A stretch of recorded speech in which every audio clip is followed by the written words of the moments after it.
নমস্কার। সকল ভক্ত বন্ধুদের সাদর আহ্বান জানাই বেদান্ত দর্শন ফেসবুক পেজে। বেদান্ত দর্শন ফেসবুক পেজে আজকে আমরা পঞ্চম পর্বে আছি ভাগবত কথার। ভাগবত কথায় আজকে প্রহ্লাদ চরিত্র। স্বামী গীতানন্দজি মহারাজ তিনি যে ভাগবত কথা আমাদের কাছে সহজভাবে তুলে ধরেছেন, সেইখান থেকে আজকে আমরা কিছুটা অংশ শুনব। তার আগে সকল ভক্ত বন্ধুদের শুভ দীপাবলির শুভেচ্ছা জানাই। গতকাল রাত্রি পূজা হয়ে গেলেও এখনো তার রেশ তো কাটেনি।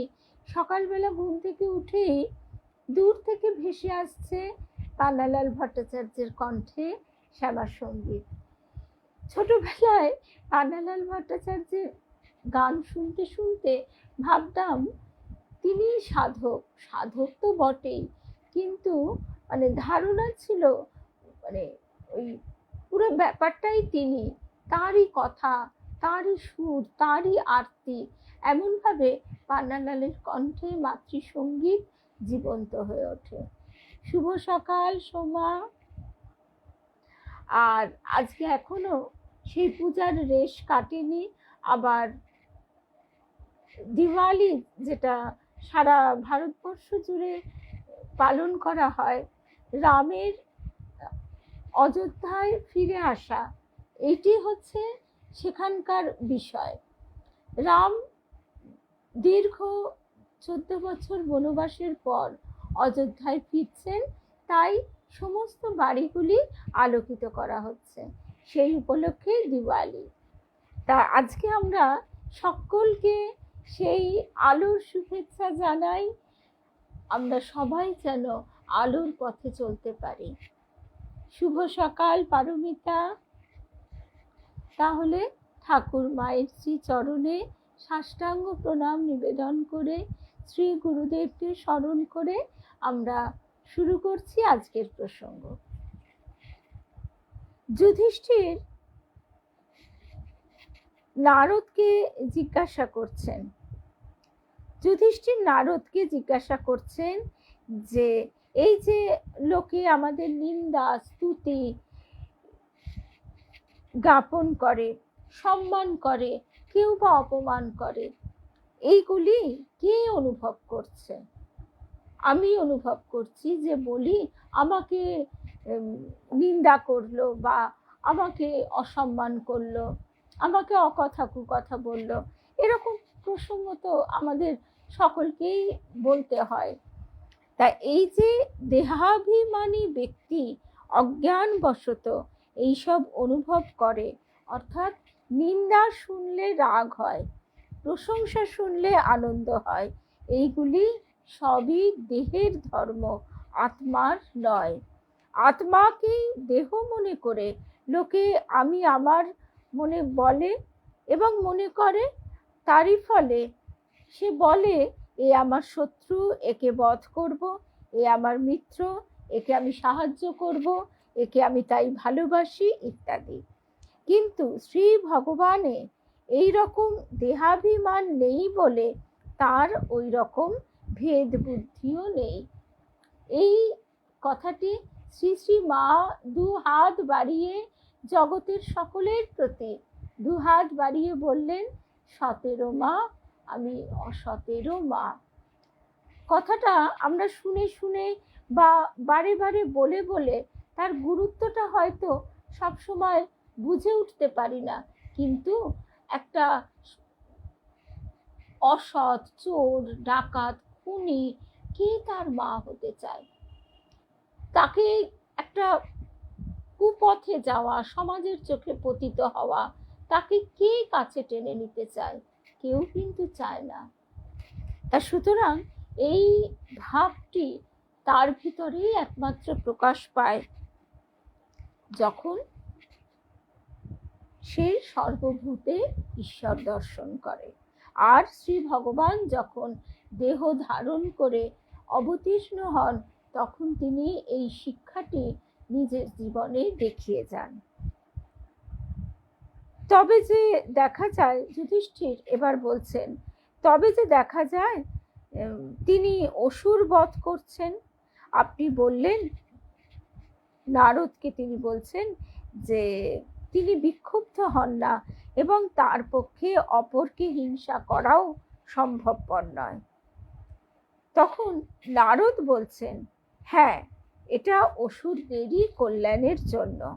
ভগবানের দেহাভিমান নেই বলে নিন্দাতে তার কোনো প্রকার বৈষম্য হয় না। শত্রুভাবেই হোক অথবা বন্ধুভাবেই হোক, ভয়েই হোক অথবা স্নেহেই হোক, কিংবা কামভাবেই হোক, যে কোনোভাবে ভগবানে মনঃসংযোগ করতে পারলেই আর ভগবানে কোনো রকম বৈষম্য দেখা যাবে না। ভগবানের চিন্তা করে সে নিন্দা করার পাপ থেকে মুক্ত হয়ে ভগবানের সাযুজ্য, তার সান্নিধ্য লাভ করবে। অর্থাৎ আমরা যখন স্বামীজির একটি কথা যদি স্মরণ করি, এই ব্যাপারটি বুঝতে পারবো। যখন বেলুড় মঠ স্থাপিত হলো, তখন বাবা ডাকছে, যখন বেলুড় মঠ স্থাপিত হলো তখন বহু মানুষ বহু নিন্দা মন্দ ইত্যাদি করত, শ্লেষ, ব্যঙ্গ, বিদ্রুপ, এমনকি বলা হতো এটা বাবু বিবিদের ফুর্তি করবার জায়গা। তো এ হেন কথা শুনে খুব স্বাভাবিকভাবে যারা ঠাকুর মায়ের ভক্ত, তাদের মনে খুবই ব্যথা জাগত। তা সেই রকম শরৎচন্দ্র চক্রবর্তী মহাশয়, মানে স্বামী শিষ্য সংবাদ যার রচিত, সেই কথোপকথন শরৎচন্দ্র চক্রবর্তী মহাশয় এবং স্বামীজির যে কথোপকথন তিনি আমাদের কাছে তুলে ধরেছেন, তা সেখানে স্বামীজিকে একদিন শরৎচন্দ্র চক্রবর্তী মহাশয় এসে বলছেন যে এত নিন্দা, এত কুকথা, নিজেকে তো সংবরণ করা যায় না। স্বামীজি কিছুক্ষণ গম্ভীরভাবে চুপ করে রইলেন, তারপর বললেন যে বলতে দে, শত্রুভাবে দেখিসনি কত জীব পার হয়ে গেছে, ভগবানের শত্রুভাবে কত জীব পার হয়ে গেছে। তো তাই এখানেও ভাগবতকার বলছেন, ভগবানের চিন্তা করে সে নিন্দা করার পাপ থেকে মুক্ত হয়ে ভগবানের সাযুজ্য, তার সান্নিধ্য লাভ করে। সুতরাং শত্রু, মিত্র, ভয়, স্নেহ, কাম এর যে কোনো একটিকে অবলম্বন করে ভগবানের মনঃসংযোগ করলেই সাযুজ্য মুক্তি লাভ হয়। এই যে গোপাল সেবাতে কি হয়, তার সবসময় মনের মধ্যে ভগবানের প্রতি একটা অপূর্ব স্নেহর ধারা প্রবাহিত হয়। এবং আশ্চর্যের বিষয়, এটা একটি বাড়িতে নয়, একাধিক ক্ষেত্রে দেখা গেছে যে গোপাল এলে বাড়ির সবার ভিতরে একটা তার প্রতি অপূর্ব স্নেহ ধারা বিকশিত হচ্ছে। তাদের সকলের মধ্যে একটা এই যে সংযোগ ঘটছে ভগবানের সঙ্গে, এইটাই হচ্ছে গোপাল সেবার কারণ বা উদ্দেশ্য। এ এক অপূর্ব ভক্তিভাবের পূজা নিবেদন।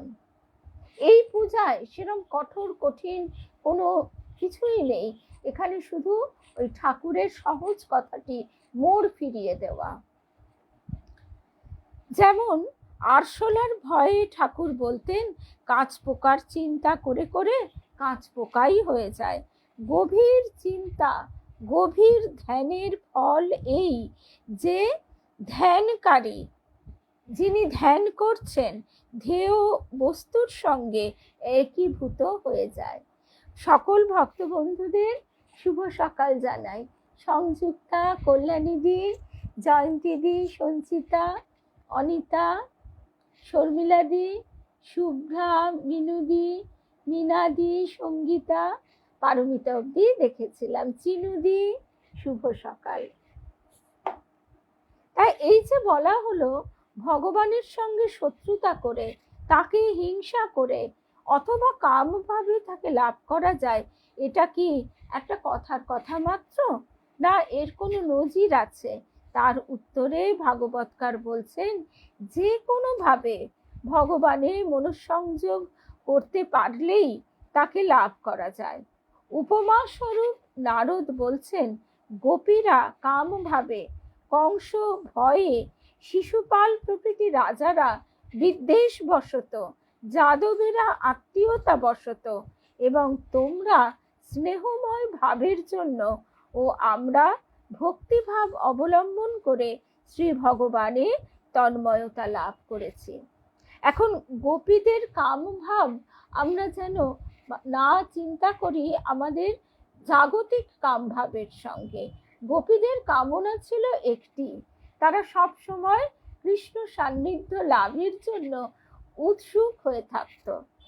গীতাতে শ্রীকৃষ্ণ অর্জুনকে শেষ উপদেশ দিয়েছেন কি না, মন্মনা ভব মদভক্ত, আমাতে মন সমর্পণ করো।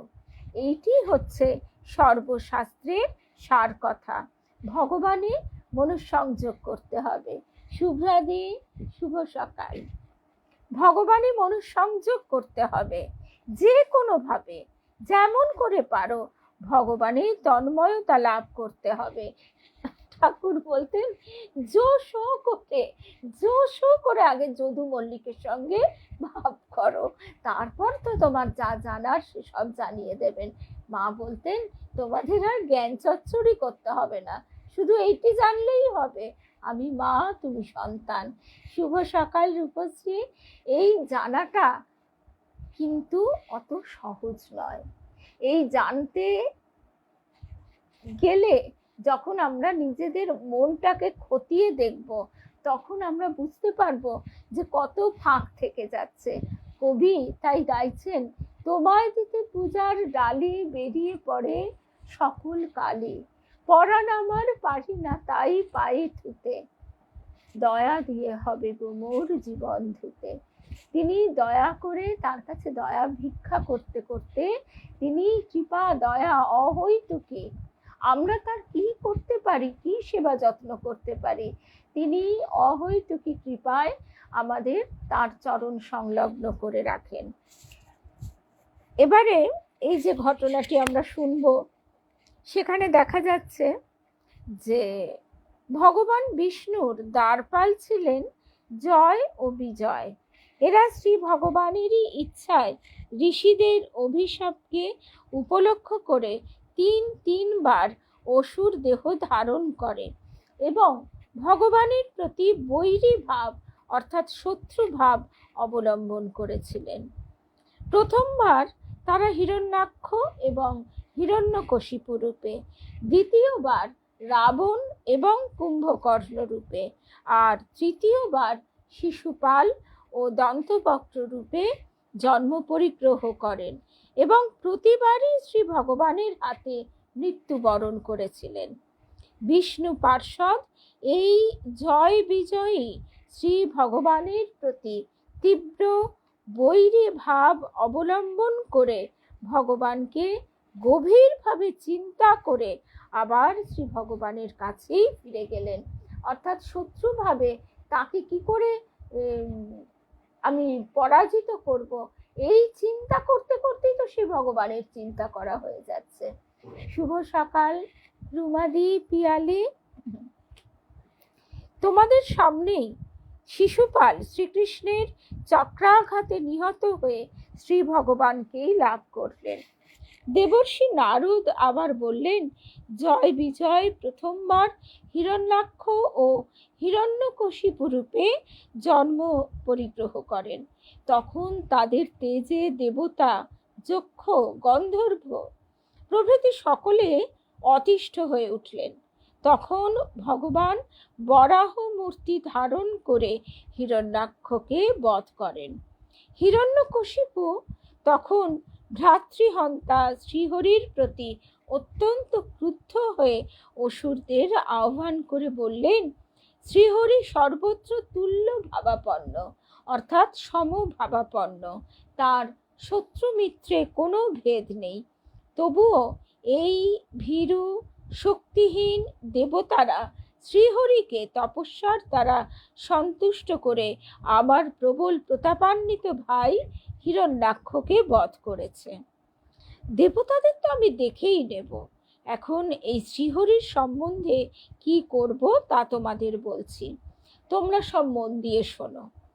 এই নারায়ণ পূর্বে শুদ্ধ তেজময় থাকলেও এখন সে মায়াকে আশ্রয় করে মৎস্য, কূর্ম, বরাহ ইত্যাদি মূর্তি পরিগ্রহ করে নিজের শুদ্ধ সত্য স্বভাবকে কলুষিত করেছে। সে ছিল আগে নির্গুণ, নিরাকার, সৎচিৎ, আনন্দ স্বরূপ। এখন সে মায়াকে অবলম্বন করে বিভিন্ন রূপ গ্রহণ করতে আরম্ভ করেছে এবং বরাহ রূপ ধারণ করে আমার প্রাণ ও প্রিয় ভাই হিরণ্যাক্ষকে বধ করেছে।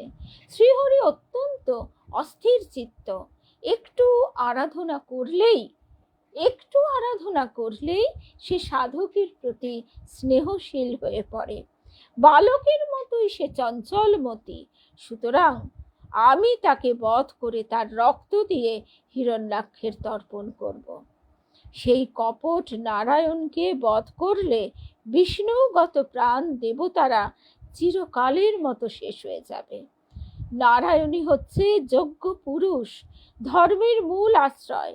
সুতরাং তোমরা পৃথিবীতে গিয়ে যারা তপস্যা, বেদপাঠ, ব্রত নিয়ম পালন করছে, ধর্মাচরণ করছে, তাদের সকলকে বধ করবে। কারণ তাদের বধ করলে যজ্ঞাদি আর হবে না, ফলে যোগ্য পুরুষ নারায়ণও নির্জিত হবে। অসুররাজ হিরণ্যকশিপুর আদেশ শুনে পৃথিবীতে গিয়ে অসুররা তখন সকলের উপর ভীষণ অত্যাচার শুরু করে দিল। শুভ সকাল। এদিকে হিরণ্যাক্ষের মৃত্যুতে তার মা, স্ত্রী ও ছেলেরা অত্যন্ত শোকাকুল হয়েছে দেখে হিরণ্যকশিপু তাদের সান্ত্বনা দিয়ে বললেন, বীর হিরণ্যাক্ষের জন্য তোমাদের আর শোক করা উচিত নয়, কারণ সম্মুখ যুদ্ধে মৃত্যু তো বীরের কাম্য। জীব পূর্ব জন্মের কর্মের ফলে এক জায়গায় জন্মগ্রহণ করে কিছুদিন সেখানে থেকে নিজের অদৃষ্টের বশে আবার অন্য জায়গায় গিয়ে জন্ম পরিগ্রহ করে। এই তো জগতের নিয়ম। সুতরাং যে চলে যায় তার জন্য শোক করা বৃথা। আত্মার জন্মও নেই, মৃত্যুও নেই। আত্মা শুদ্ধ, অবিনাশী, সর্বব্যাপী, সর্বসাক্ষী। সে সব কিছু দেখছে।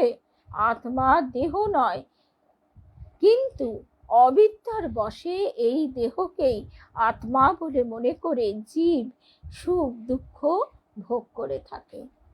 সুতরাং বিনাশশীল দেহের জন্য দেহের যে মৃত্যু তার জন্য শোক করা উচিত নয়। অসুর হলে কি হবে? তার কিন্তু পরম তত্ত্ব সম্বন্ধে যথেষ্ট জ্ঞান রয়েছে।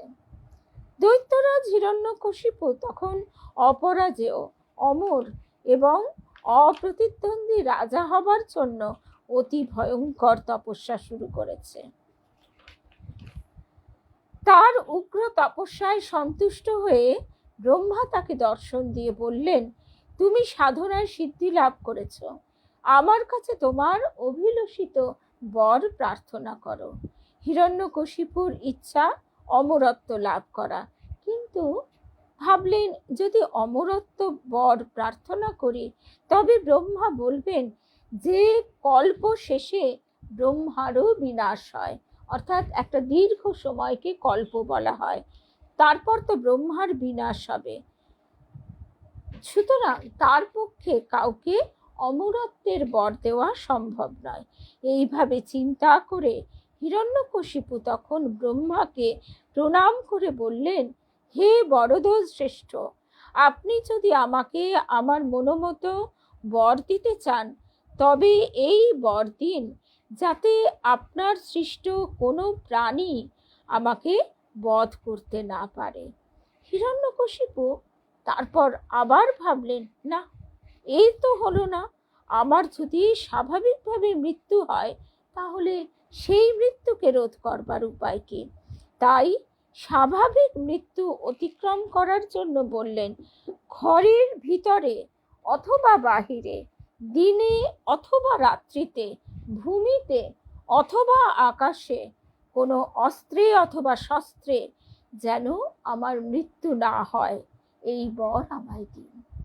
প্রকারান্তরে হিরণ্যকশিপু অমরত্ব বরই চাইলেন। ব্রহ্মা বললেন, তোমার মনের বাসনা আমি বুঝেছি, তুমি যে বর চাইলে তা লাভ করা অসম্ভব বলেই জানবে, তবুও তোমার এই অতি কঠোর তপস্যার জন্য আমি তোমার প্রার্থিত বরই দিলাম। তখন তো হিরণ্যকশিপুর আর আনন্দ ধরে না, অমর অপ্রতিদ্বন্দ্বী বলে সে নিজেকে মনে করতে লাগলো।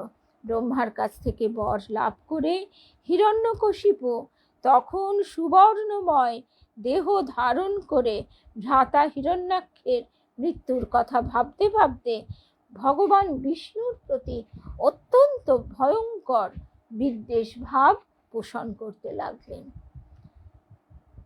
বলের অহংকারে গর্বিত হয়ে হিরণ্যকশিপু তখন স্বর্গ, মর্ত, পাতাল 10 দিক অধিকার করে সকলের উপর ভয়ঙ্কর অত্যাচার আরম্ভ করলেন।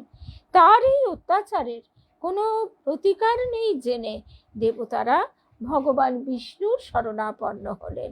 ভগবান বিষ্ণু তাদের বললেন, হিরণ্যকশিপুর অত্যাচারের কথা আমি আগেই জেনেছি, শীঘ্রই তার ব্যবস্থা করব। হিরণ্যকশিপু তখন তার নিজেরই পুত্র অজাতশত্রু অতি শান্ত মহাত্মা প্রহ্লাদকে হিংসা করে তার উপর অত্যাচার করবে ভবিষ্যতে। যখন করবে তখনই বড় মত্ত দৈত্যরাজকে আমি বধ করব। মানে সে যে অমরত্বের বর পেয়েছে, সেই অহংকারে সে মত্ত। হিরণ্যকশিপুর 4টি ছেলে ছিল, তার মধ্যে প্রহ্লাদই ছিলেন সর্বগুণান্বিত, সত্য প্রতিজ্ঞ, জিতেন্দ্রীয়, সকলের প্রতি সমদৃষ্টি সম্পন্ন এবং দেশ শূন্য। কারোর প্রতি তার বিদ্বেষ ছিল না। অসুর কুলে জন্ম হলেও প্রহ্লাদ আসুরিক ভাব, হিংসা, বিদ্বেষ ইত্যাদি থেকে মুক্ত ছিলেন। প্রহ্লাদ নারায়ণে চিত্ত সমর্পণ করেছিলেন, তাই নারায়ণের সাথে ভক্ত প্রহ্লাদের আত্মা একীভূত হয়ে থাকত। অগ্নির স্ফুলিঙ্গ যদি অগ্নিতে আবার মিশে যায় তাহলে কি হয়? তাহলে আবারও সেই অগ্নির সঙ্গে সে একাকার হয়ে যায়, তদাকার ও রাহিত্য। তা সেই রকম প্রহ্লাদও নারায়ণের চিন্তা করতে করতে একেবারে একাকার হয়ে গেছে। তা আমাদেরও তাই এই যে কথাটি আমরা বারবার শুনি, দেবীমা তো খুবই বলতেন। সেদিন সুতপা বলছিল, দিব্যানন্দজি মহারাজ আমাদের গুরুদেব সবার একই কথা, তুমি কিছু না পারো তার মুখের দিকে চেয়ে থাকো। তার মুখের দিকে চেয়ে থাকতে থাকতে তার চিন্তা তোমার মনের ভিতর প্রভুত্ব বিস্তার করবে। তিনি তো চুম্বক, বড় চুম্বক পাথর। কৃষ্ণ, রামকৃষ্ণ, রাম নামে প্রাণ ভরে, কৃষ্ণ নামে প্রেম জাগে, রামকৃষ্ণ রামকৃষ্ণ রামকৃষ্ণ বলরে, আমাদের গুরুদেব বলতেন। তো সেই কৃষ্ণের যে আকর্ষণী শক্তি, সেই আকর্ষণী শক্তির দ্বারা তিনি আমাদেরকে টেনে নেবেন।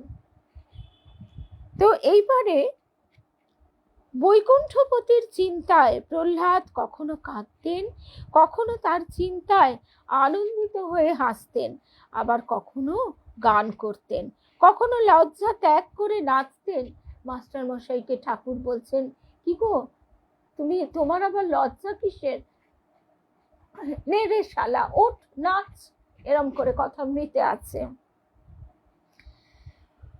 কখনো বা শ্রী ভগবানের অঙ্গে তার শরীরের স্পর্শ হয়েছে, এই ভাবনায় আনন্দে প্রহ্লাদের সমস্ত শরীর রোমাঞ্চিত হয়ে উঠত।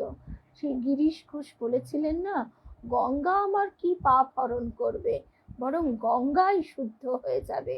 তিনি আমাকে স্পর্শ করেছেন, এদিকে হিরণ্যকশিপু তার ছোট ভাই হিরণ্যাক্ষের মৃত্যুর কথা ভেবে ভেবে বিষ্ণুর প্রতি আরো আরো বেশি করে শত্রুভাব, বৈরী ভাব পোষণ করতে লাগলেন।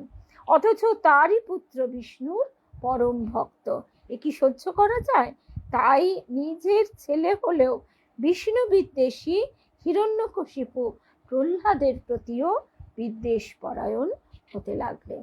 হিরণ্যকশিপু তার ছেলেদের আসুরিকভাবে গড়ে তোলবার জন্য ষণ্ড ও অমর্ক নামে দুজন শিক্ষক নিযুক্ত করলেন। প্রহ্লাদ শিক্ষকদের উপদেশ শুনতেন, কিন্তু সেই উপদেশে তার শ্রদ্ধা হতো না। একদিন হিরণ্যকশিপু প্রহ্লাদকে আদর করে কোলে বসিয়ে বললেন, তুমি যা ভালো করে শিখেছ এবং শ্রেষ্ঠ বলে মনে করো তার সম্বন্ধে আমাকে কিছু শোনাও। প্রহ্লাদ বললেন, হে অসুর শ্রেষ্ঠ, আমি আমার এইরূপ মিথ্যা অভিমানে উন্মত্ত হয়ে নরক বাসের কারণ এবং অন্ধকূপ সদৃশ এই সংসারে বাস করার থেকে আমি নির্জন বনে বাস করে শ্রীহরির চরণ সেবাকেই শ্রেষ্ঠ বলে মনে করি। প্রহ্লাদের কথা শুনে দৈত্যরাজ তো একদম তেলে বেগুনে জ্বলে উঠল। খুব স্বাভাবিক, হিরণ্যকশিপু শ্রীহরিকে তার পরম শত্রু বলে মনে করেন। আর যদি প্রশ্ন করা যায় যে বর্তমান সময়ে কোনো ছেলে যদি তার মা বাবাকে এরকম কথা বলে, সংসারী হওয়ার চেয়ে সাধু হয়ে ভগবানের নাম করাই ভালো, তাহলে তারা সে কথা কিভাবে নেবেন? অসুর না হয়েও শ্রী ভগবানকে শত্রু বলে না ভেবেও 99% জনের অবস্থায় কিন্তু সায় দেবে না। তারা কেউ বলবে না যে না বাবা তুমি যাও, সাধু হয়ে তুমি আধ্যাত্মিক পথে তাকে পাওয়ার উদ্দেশ্যে যাও। আমরা কি করি? আমরা তাকে ভোগের দিকে ঠেলে দিই। এটা ঠিক যে কাউকে জোর করে ডাক্তার ইঞ্জিনিয়ার বানানো গেলেও সাধু বানানো তো যায় না সন্ন্যাসী। সেই ত্যাগ তার ভিতরে নিজে থেকে আসবে, কিন্তু তাকে সেই প্রেরণাটা কি আমরা দিই? প্রশ্ন হচ্ছে এইখানেই।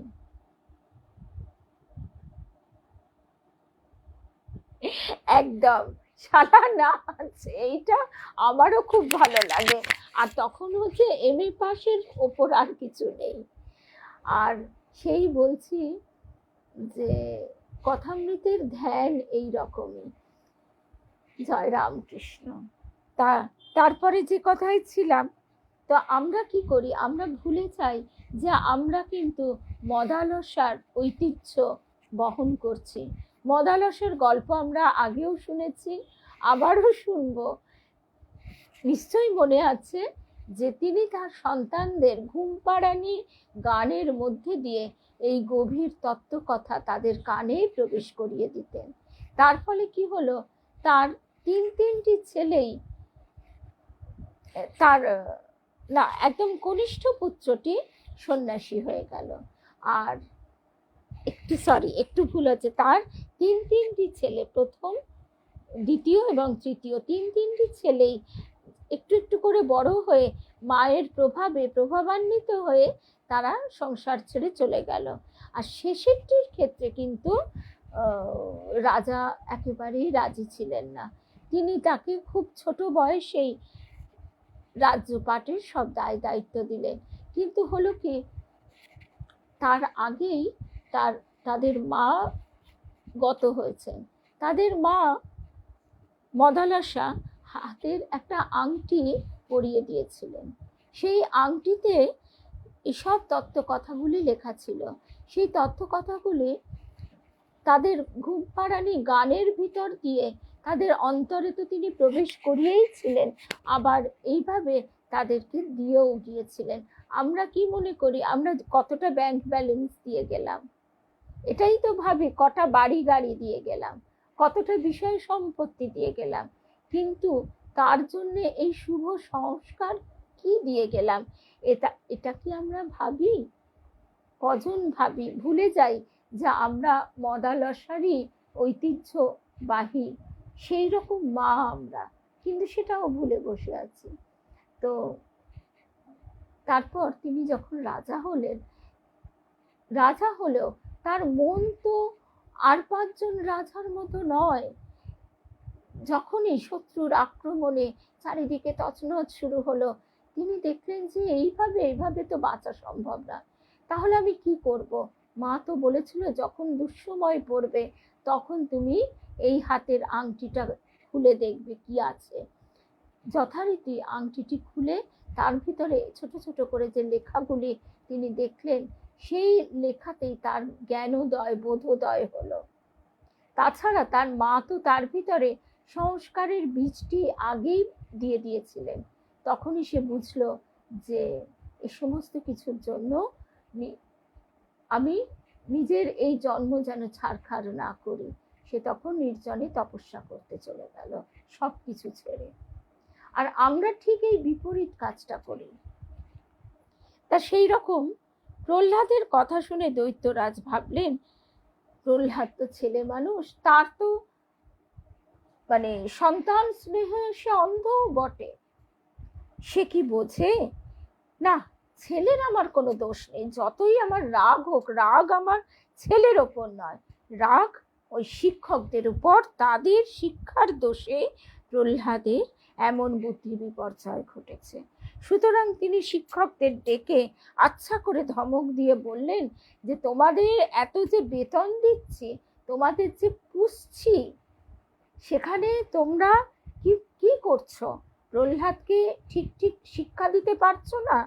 এমনভাবে শিক্ষা দেবে যাতে বিষ্ণু ভক্ত ব্রাহ্মণেরা প্রহ্লাদকে বিভ্রান্ত করতে না পারে। ষণ্ড ও অমর্ক যখন প্রহ্লাদকে বাড়ি নিয়ে গিয়ে জিজ্ঞাসা করলেন, আমরা তোমার গুরু, আমরা তোমায় যেসব শিক্ষা দিয়েছি সেসব কথা তুমি কেন বললে না? তোমার পিতাকে তুমি বুদ্ধি বিভ্রান্তিকর এসব কথা কেন বললে? তাতে আমাদের কত হেনস্থা হতে হলো। এই শিক্ষা তোমায় কে দিল? প্রহ্লাদ বললেন, এ ব্যক্তি আমার আপন, এ ব্যক্তি আমার পর।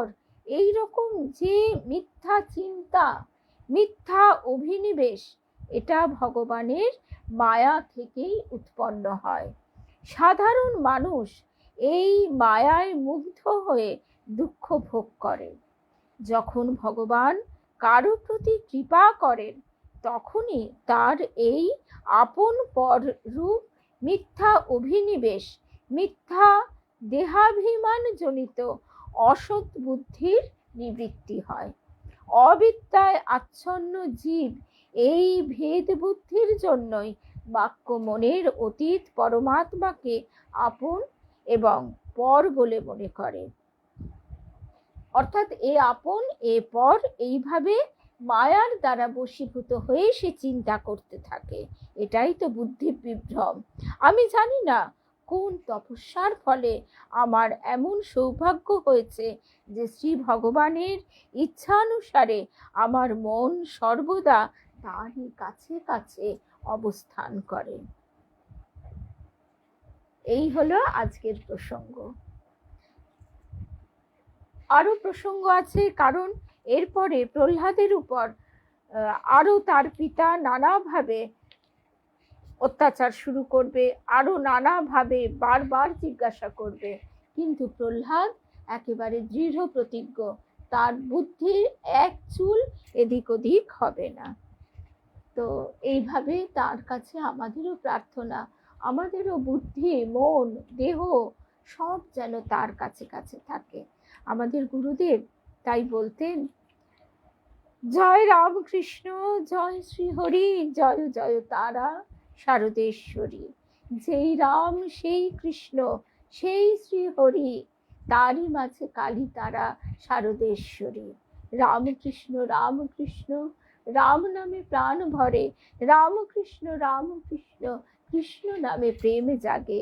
রামকৃষ্ণ রামকৃষ্ণ, রামকৃষ্ণ হৃদি মাঝে, রামকৃষ্ণ রামকৃষ্ণ, রামকৃষ্ণ আছে কাছে। হরে কৃষ্ণ কৃষ্ণ কৃষ্ণ হরে হরে, হরে রাম হরে রাম দুঃখ হরে। হরে কৃষ্ণ কৃষ্ণ কৃষ্ণ হরে হরে, হরের নাম হরের নাম, হরের নাম তাপ হরে। আমরা এই যে জাগতিক দুঃখ সুখের, কখনো উচ্ছ্বাস উল্লাস, কখনো বিষাদ, এই তাপ থেকে একমাত্র শান্তি মানে আনন্দ অনুভব করতে পারি তার চরণ ছায়। জয় রাম কৃষ্ণ, জয় রাম কৃষ্ণ, জয় রাম কৃষ্ণ। আজকে আবার আমাদের দেখা হবে আমাদের নিয়মিত পাঠে রাত 8:30টায়। 8:30টায় আমরা মহর্ষি রমণের কথা শুনতে শুনতে শেষ করেছিলাম দুর্গাপূজার আগে। আজকে আবার আমরা সেই প্রসঙ্গে ভারতের সাধক সাধিকার কথা শুনব। জয় রাম কৃষ্ণ।